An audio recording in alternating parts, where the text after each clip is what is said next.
Good morning. You listen to FloorDaily.net, and I'm Kemp Harr. I'm at covering second day of the show, and I'm with Eric Astrachan, the TCNA Executive Director. Eric, how you doing? Very well. Good to see you, Kemp. I've always been impressed with the way you've been running the TCNA, the Towel Council of North America, and you've been doing this for, 27 years? 23 years since I started with TCNA, but if you go back to my time on the board of directors, 29 years. Well, there's a big topic I want to talk about today, and it's the news announced last Friday that there's a group, 9 companies of tile manufacturers in the U.S. who have filed for anti-dumping, countervailing duty tariff against India. And let's get to that in just a minute. First, though, you just went through the statistics for comparing the tile consumption in 23 versus 22. Floor Focus likes to track dollars. The tile business is down 8.1% in consumption and revenue. I will tell you that the total flooring industry, both residential and commercial, we've got down about 10%. So tile lost less share, which means it's gaining share. That is the second year of decline. And I think one of the factors there is tile can be used outdoors. And there's a lot of activity with tile being used outdoors, right? That's absolutely right. We're very excited about all the 2cm tile coming onto the market for use outdoors, as well as the large panel tiles that can be used outdoors, and a lot of move towards cladding of buildings. So it's an exciting, developing market. Another stat I'd like to point out that you told us this morning, because people are interested in domestic production, and you were telling us that the factories in the United States, and I think there's 11 or 12 even in Tennessee, Portobello with another major factory that went online last year, that the production that was consumed in the U.S. was up 1.7% in dollars, although down a little bit in units because of price increases. But it's still a 70-30 ratio of imports to domestic production, right? Yes, that's right. In fact, 2023 was slightly better than 2022 in terms of the share of domestic production versus the share of imports. All right, let's move to this big news about the movement toward tariffs on India-made product. There's 9 companies, major companies in the U.S. that have started this initiative. Fill us in on what's going on there. Okay. The initiative is launched by a group called the Coalition for Fair Trade in Ceramic Tile.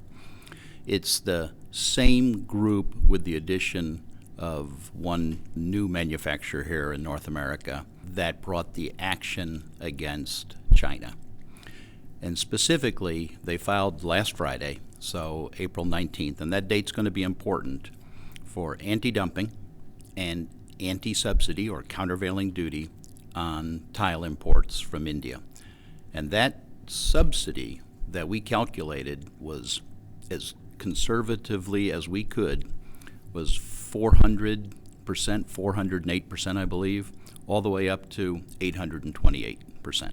You come at that number because you do an analysis of all the expenses related to producing that product, and we know, since we produce it in this country and many other countries that you have relationships with, we know what it costs to produce the product, and so just doing the math, that's the difference between what it actually costs to make it and what they're selling it for when you add in freight and everything, right? Yeah, that's exactly right. I mean, we look at the cost of gas in India, which interestingly is more expensive than the cost of gas in the U.S. We look at the cost of electricity in India, the cost of freight in India, the cost of freight from India to the United States. We look at the cost of labor, which is inexpensive in India, but we look at the cost of the glazing materials, which are imported and follow international market prices. We look at all of that, we put that together, make that calculation.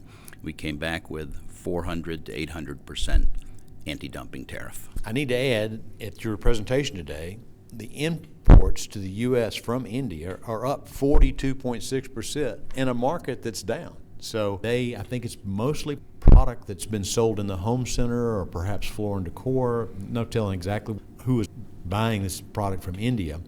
But you mentioned a minute ago the China effort that was awarded and what it ended up doing to tile out of China.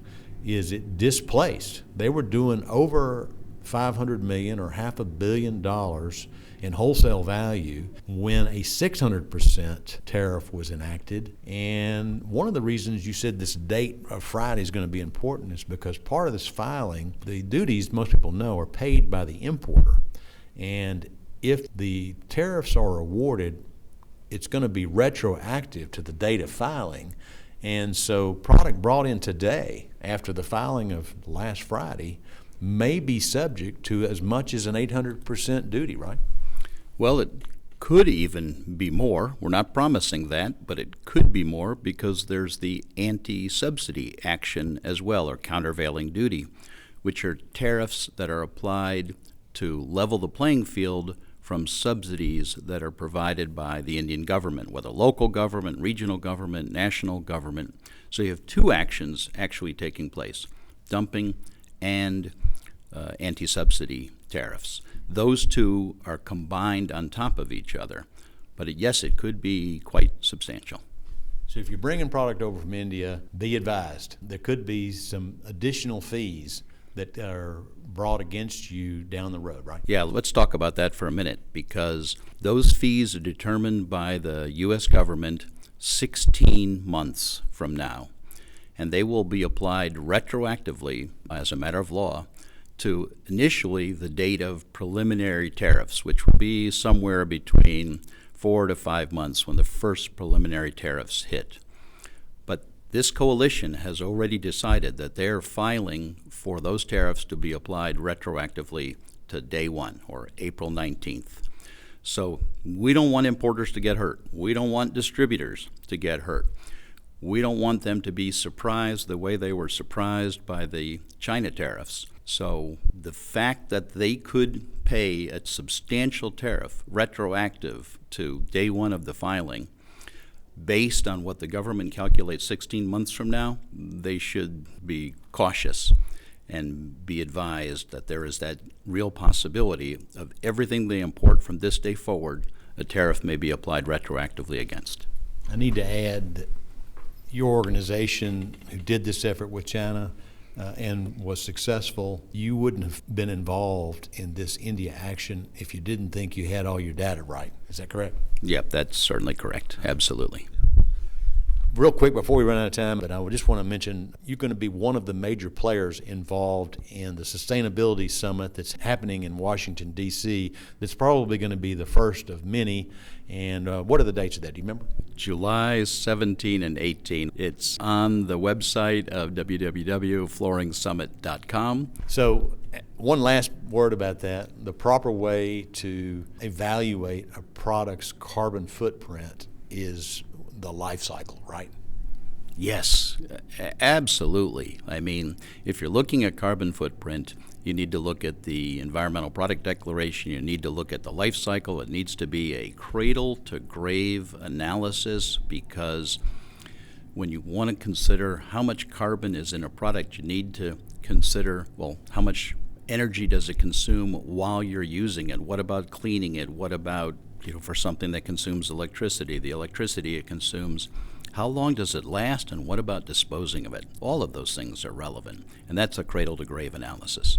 I'll be at that event and look forward to it. Again, been talking to Eric Astrachan here at Coverings, and you've been listening to Kemp Harr and FloorDaily.net.